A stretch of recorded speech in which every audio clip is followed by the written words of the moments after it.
Assalamualaikum warahmatullahi wabarakatuh. Perkenalkan, nama saya Nur Alisha Irianto Putri, NIM 742352021168, Prodi 21 HTN 7.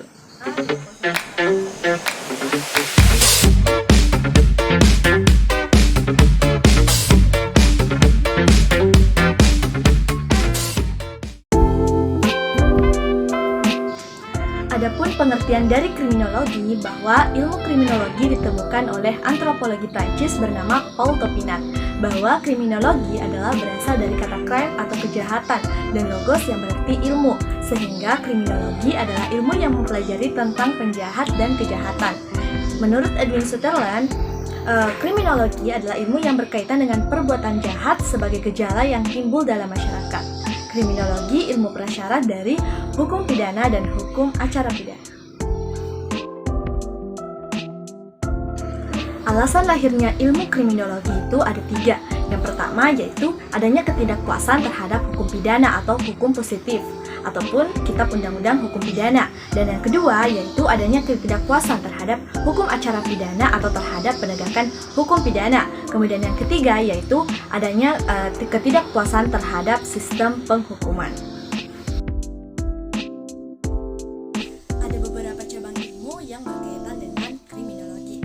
Yang pertama yaitu antropologi kriminal tentang manusia yang jahat. Ciri-ciri fisik penjahat apakah ada kaitannya dengan suku bangsawan atau wilayahnya berdasar.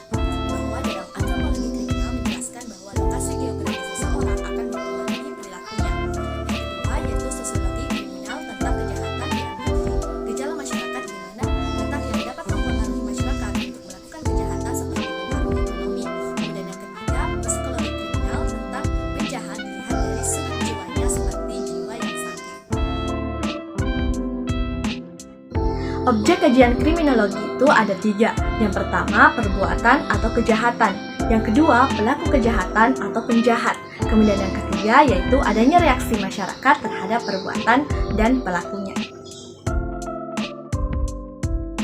Manfaat adanya kriminologi ada 3. Yang pertama, bisa mengetahui secara mendalam terkait bentuk-bentuk perilaku manusia.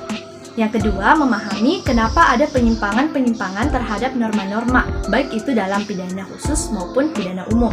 Yang ketiga, yaitu dapat memahami reaksi sosial terhadap penyimpangan-penyimpangan yang terjadi, baik yang dilakukan secara personal maupun kelembagaan.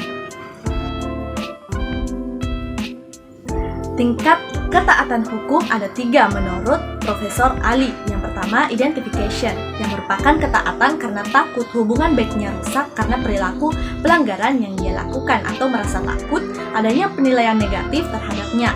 Yang ketiga yaitu internalization, seorang taat karena betul-betul tidak peduli dengan pendapat orang lain, tapi lebih memikirkan manfaat dari aturan tersebut. Yang ketiga yaitu compliant, yaitu seseorang taat terhadap hukum karena takut akan sanksi yang akan dijatuhkan kepadanya.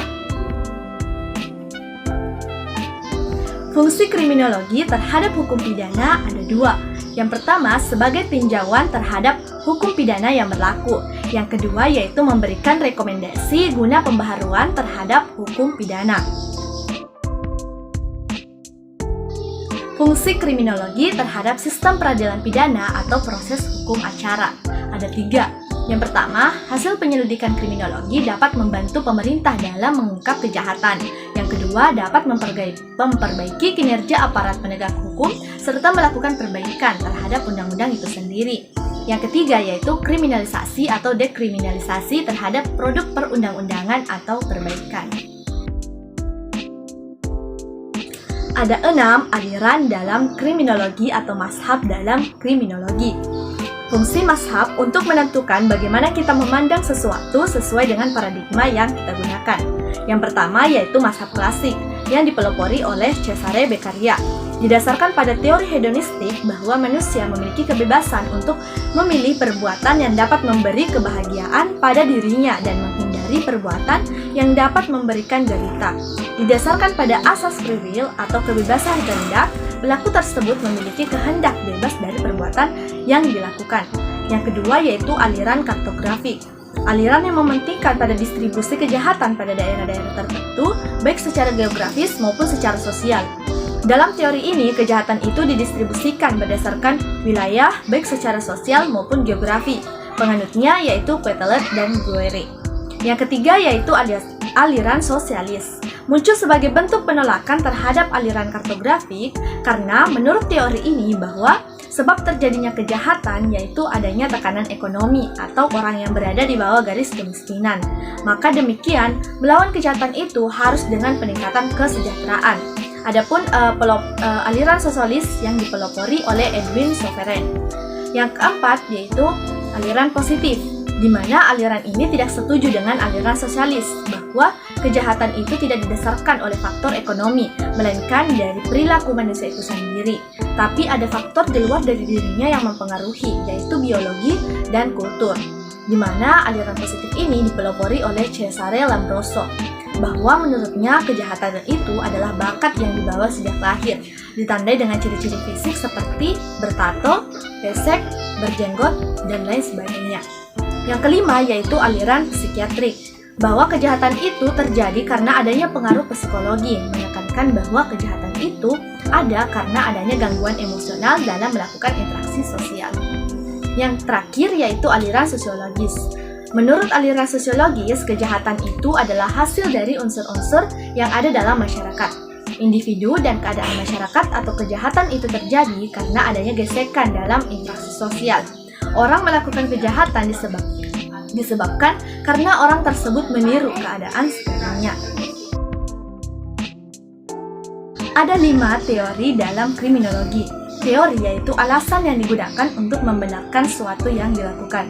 Yang pertama yaitu teori differential association oleh Edwin Sutherland. Perilaku kriminal itu adalah perilaku yang dipelajari dalam lingkungan sosial, bahwa kejahatan itu tidak diperoleh dari keturunan atau diwariskan, tetapi dipelajari melalui interaksi yang intensif. Yang kedua yaitu teori anomi atau tanpa aturan yang dipelopori oleh Emile Durkheim, bahwa kejahatan itu terjadi karena adanya keadaan yang tanpa aturan.